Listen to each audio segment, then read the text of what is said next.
महात्मा गांधी की हत्या भारत की वह विवादपूर्ण घटना है जो शायद कभी नहीं सुलझेगी। उनकी हत्या को लेकर भारत में सदैव दो पक्ष रहे हैं। एक पक्ष जो उनकी हत्या के पक्ष के विरोध में रहता है और दूसरा उन्हें मारने वाले नाथूराम गोडसे के पक्ष में रहता है। आज हम सब जानते हैं कि भले ही नाथूराम गोडसे को फांसी पर लटकाया जा चुका हो, लेकिन यह विवाद सालों तक रहेगा कि आखिर उसने गांधी को क्यों मारा और क्या वह सही था। वैसे तो हमेशा यही माना जाता है कि हत्या करने वाला सबसे बड़ा अपराधी होता है और उसकी करनी को कभी सही नहीं ठहराया जा सकता, भले ही उसके पास कितना भी बड़ा कारण ही क्यों न हो। लेकिन नाथूराम गोडसे इन सब विचारों से अलग था। उसने गांधी को मारने के बाद आत्मसमर्पण कर दिया था। यही नहीं, उसने हत्या के पक्ष में ऐसे तर्क दिए जिसे सुनकर सभी लोग चौंक उठे। जब गांधी जी की हत्या की सुनवाई चल रही थी तो नाथूराम गोडसे ने जज के सामने कुछ ऐसा बयान दिया जिसे सुनकर वहां बैठे सभी लोगों की आंखें नम हो गई। एक जज ने तो अपनी टिप्पणी में यह भी लिखा था कि अगर उस समय अदालत में मौजूद लोगों को वहां का ज्यूरी बना दिया जाता तो लोग नाथूराम गोडसे के पक्ष में फैसला देते और उन्हें फैसला देने कहा जाता तो वह प्रचंड बहुमत से नाथूराम गोडसे के निर्दोष होने का निर्णय देते। आखिर क्यों एक हत्यारे को इतना समर्थन प्राप्त था?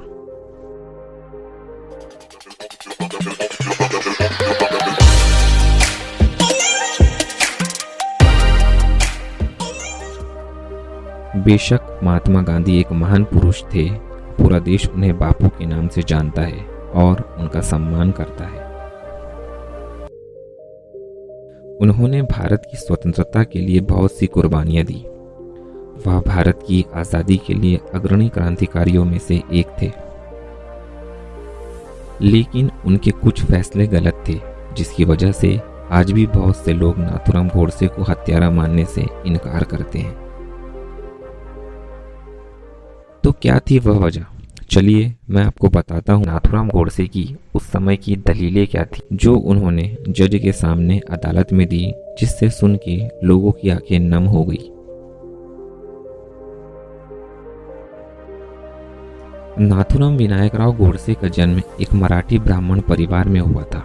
उनके पिता विनायक वामनराव गोडसे एक डाक कर्मचारी थे तथा उनकी माता का नाम लक्ष्मी था।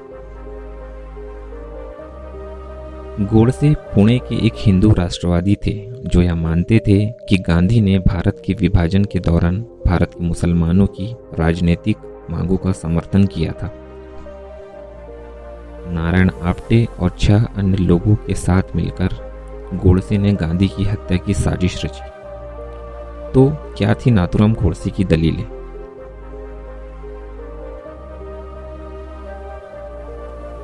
पहली बात, वह गांधी का सम्मान करता था। उसने कहा था, वीर सावरकर और गांधी जी ने जो लिखा है या बोला है उसे मैंने गंभीरता से पढ़ा है। मेरे विचार से पिछले 30 सालों के दौरान इन दोनों ने भारतीय लोगों के विचार और कार्य पर जितना असर डाला है उतना किसी और चीज ने नहीं डाला। दूसरी बात जो नाथूराम ने कही, इनको पढ़ने और सोचने के बाद मेरा यकीन इस बात में हुआ कि मेरा पहला दायित्व हिंदुत्व और हिंदुओं के लिए है। एक देशभक्त और विश्व नागरिक होने के नाते इस सोच ने मुझे हिंदू संगठन की विचारधारा और कार्यक्रम के नजदीक किया। मेरे विचार से यही विचारधारा हिंदुस्तान को आजादी दिला सकती है और उसे कायम रख सकती है।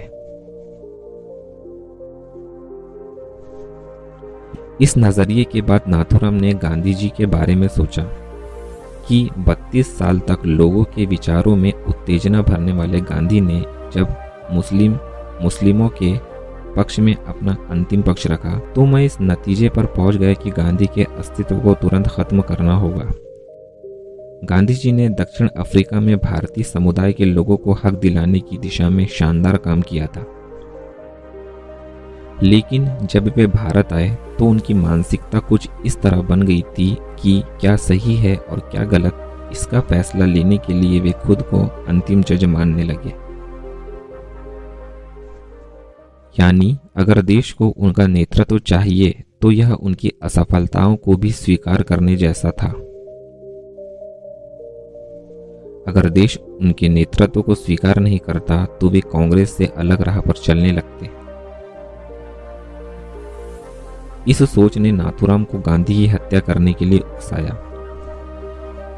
नाथूराम ने यह भी कहा कि इस सोच के साथ दो रास्ते नहीं हो सकते, या तो कांग्रेस को गांधी के लिए अपना रास्ता छोड़ना होगा और गांधी के सारे फैसले, सोच और नजरिए को अपनाना होगा, या फिर गांधी के बिना ही आगे बढ़ना होगा। नाथूराम गोडसे का तीसरा आरोप यह था कि गांधी ने पाकिस्तान के निर्माण में मदद की। उसकी सोच थी कि गांधी देश के बंटवारे के प्रति उत्साहित थे, जबकि इतिहास के मुताबिक मामला बिल्कुल उल्टा था। उन्होंने कहा कि कांग्रेस में गांधी तानाशाह थे, अंतिम फैसले उन्हीं के पक्ष में हुआ करते थे। नाथूराम ने अदालत में जो भी कहा, तर्क के आधार पर उससे सहमत नहीं हुआ जा सकता। केवल राजनीति के चलते उसने गांधी की हत्या नहीं की थी, बल्कि वह गांधी की धर्मनिरपेक्ष विचारधारा से नफरत करता था। हम सभी जानते हैं कि वास्तविकता यही है कि गांधी का कोई भी रास्ता या तरीका ऐसा नहीं है जिस पर सवाल उठाया जा सके।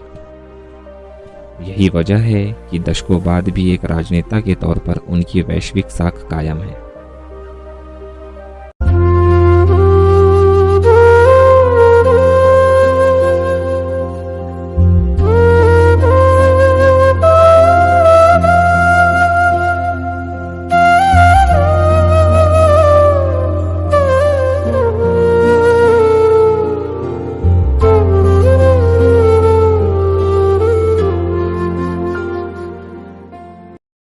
तो दोस्तों, अगर आपको ये वीडियो अच्छा लगे तो इस वीडियो को लाइक करें और मेरे चैनल को सब्सक्राइब करें। अगर आप किसी और टॉपिक पे वीडियोस चाहते हैं तो कमेंट बॉक्स में अपनी कमेंट करें, ताकि मैं दोबारा आपके बताए हुए टॉपिक पर वीडियो बना सकूं।